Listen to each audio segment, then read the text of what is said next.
77 WABC.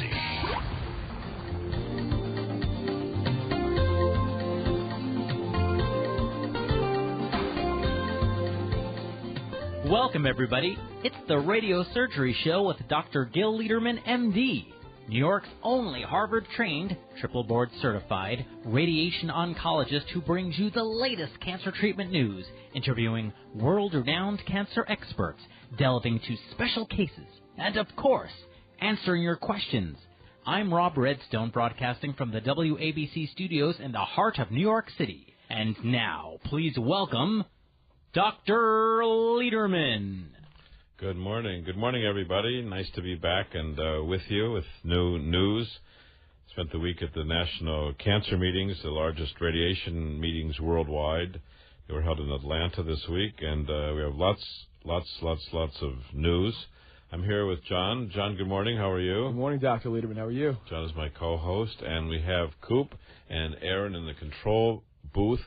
This is a live program, so you're welcome to call in and ask your questions. Our number at ABC is 1-800-848-9222, 1-800-848-9222. So if you have questions about cancer, treatment, or related topics, please feel free to call in.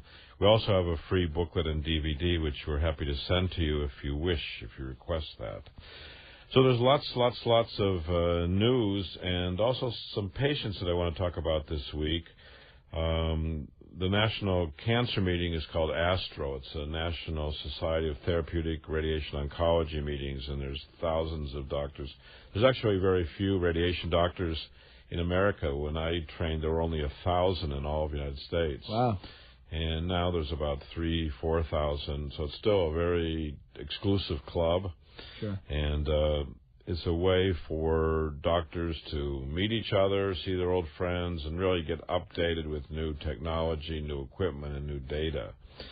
So there was lots of new data out there, and some of the data we've actually talked about in the last month or so. We had some data showing that women don't need a complete axillary dissection for breast cancer. We presented randomized studies showing that instead of having the armpit operated on if you have breast cancer and have the surgeon clean out all the lymph nodes, which can lead to lymphedema and swelling of the arm, that you can just give radiation instead. We spoke about that a few weeks ago. Right. And unfortunately, this week I had a woman who had breast cancer. She had 1 of 4 lymph nodes positive, which was enough. We now know that she has lymph node involvement.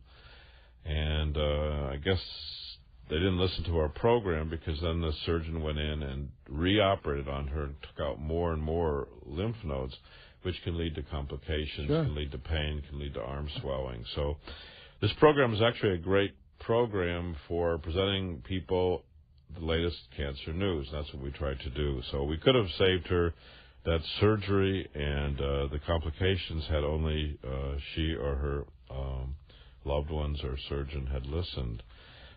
So we do try to present all the current cancer data, and it is relevant. You never know when it's going to be relevant. Right, Someone walked in, and it was just exactly what we talked about in the weeks before. Another gentleman called me last night, actually, from Connecticut. He has a PSA of 4.95. He's 69 years old. He has no symptoms. His PSA had gone up slightly from the year before. He repeated the PSA several times and was still around there, 4.95, 4.7, 4.8. And he's calling about, what treatment do you offer? And I was telling him that's the whole point of what we do. Some places you walk in the door and it's proton beam. Whatever happens, the answer is proton beam. It's like you go to McDonald's and whatever you want, you're going to menu's the same. You're going to get a cheeseburger. Yeah. You walk in for breakfast or dinner, or you walk in for a snack, it's a cheeseburger. Well, we don't believe in that. We believe that every man needs custom-tailored treatment that is designed for that man, if it's prostate cancer, or for that person, or for that woman with breast cancer. The treatment should be custom-tailored. It shouldn't be one treatment fits all. I would hope so. Doc, if I was coming to see you or any other physician, I'd hope you'd take a look at me, assess the situation, sort of, work with me for my specific needs. Right. So it's one aspect is medically. What do you need? What is the best treatment for you medically? Do you need this or that or the next thing. And then the other thing is, what about psychologically, what's best for you? For example, we have a treatment for prostate cancer that's one treatment. You can come in the morning at 7 o'clock, have a treatment, and be at work at 9 o'clock, Wow. and no one would even know about it.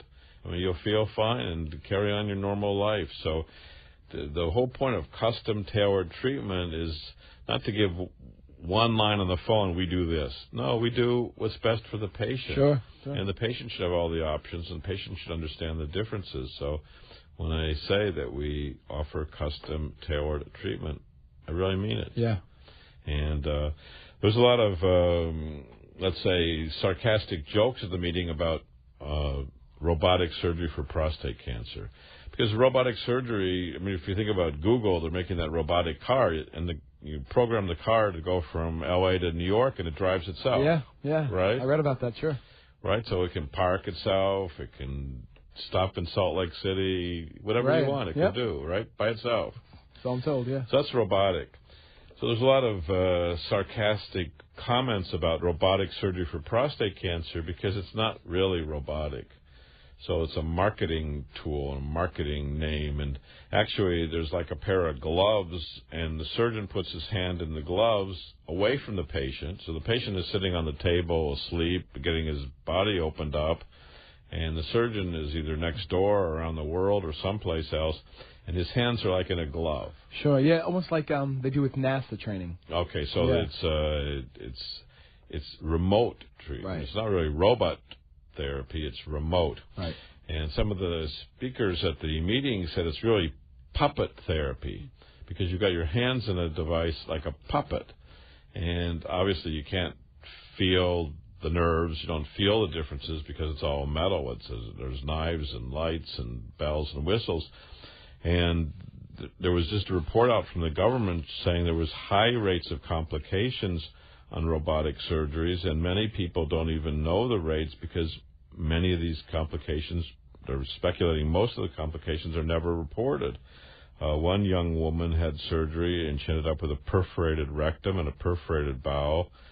Her surgery was 11 hours. She was sent home, thought she was supposed to be okay. 10 days later, she was readmitted with perforations, and then she was hospitalized for 5 weeks to repair the complications. There's been hundreds of injuries and many deaths related to this Da Vinci robot surgery. And this latest study was published in the Journal for Healthcare Quality. So there's a lot of interesting data out there, and people can choose to listen to it or ignore it. But there is data out there, and it is intriguing data. And then I was directed to an internet site of a surgeon in New York who's promoting robot or puppet therapy for prostate cancer. And he's talking about thousands of successful surgeries, 97% cure rate, 96% regained continence. And if 96% regained continence, it means there's a lot of people who are losing continence. Yep. And 85% regaining sexual function. Now, when you talk to the patient themselves, it's exactly the opposite. With robotic or puppet therapy, a study from Harvard which interviewed men. So men were asked themselves what are the complications from robotic or puppet therapy. And with incontinence, meaning leakage of urine, only 13% of men said they had no problem, which means that 87% of the men had leakage of urine problems with robotic or puppet therapy. And with sexual function, which is obviously important to many men and their spouses and their loved ones, only 2.3% of robotic-operated men reported no problems, which means that 98% of men had problems. So it's intriguing that on the Internet site how they're promoting all these great statistics, but actually when you talk to the men themselves, it's exactly the opposite. Yeah. Certainly. So it's certainly something to think about. The prostate sits between the bladder and the rectum on either side of the nerves.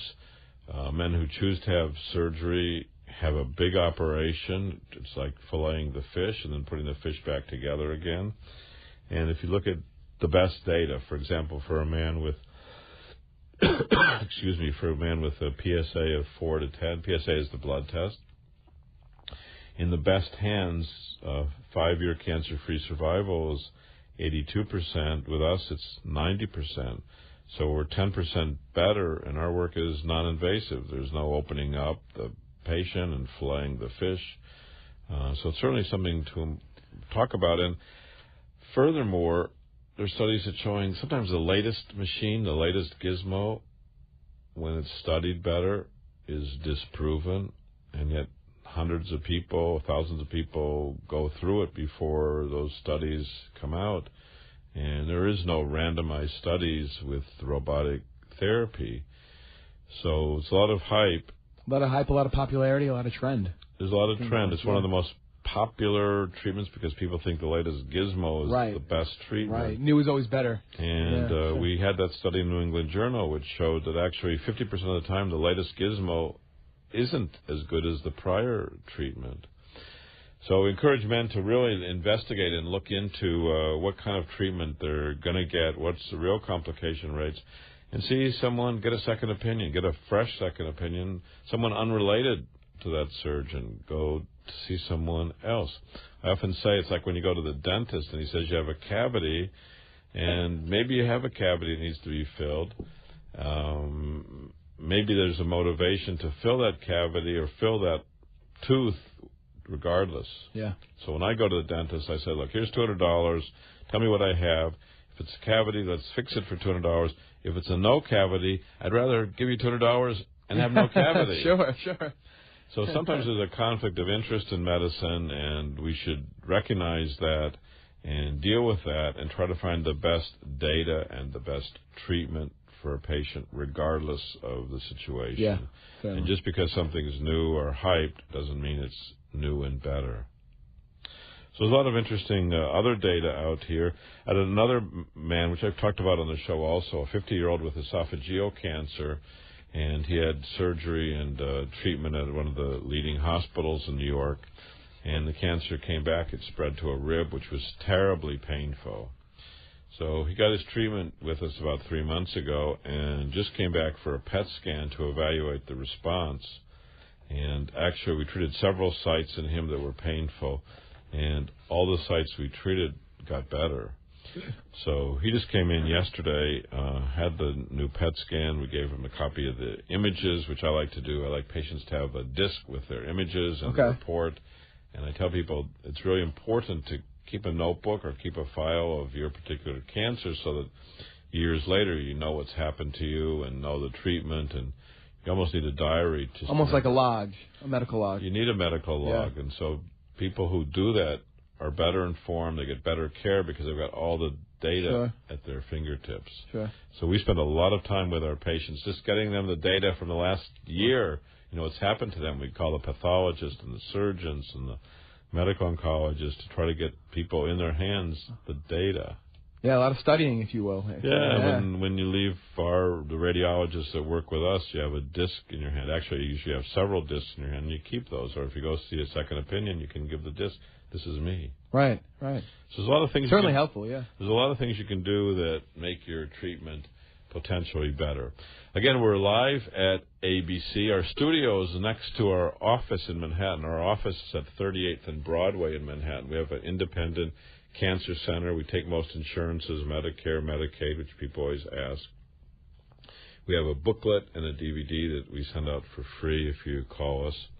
You can either call the show and ask your questions, or I'll give you our direct line later in the show. The show is 1-800-848-9222, 1-800-848-9222. We had several patients coming in this week from far away, one from California and one from Pakistan, with acoustic neuromas. So we don't only treat cancer. Sometimes we treat non-malignant diseases, and one of them is acoustic neuroma, which is a benign condition of the 8th nerve. It often causes hearing loss or imbalance. So actually I had another patient who came in this week with hearing loss and imbalance and was never diagnosed. He had an MRI of the brain 2 years ago, but they didn't do a contrast study. Contrast is an injection in the vein at the same time. Sure. And the tumor takes up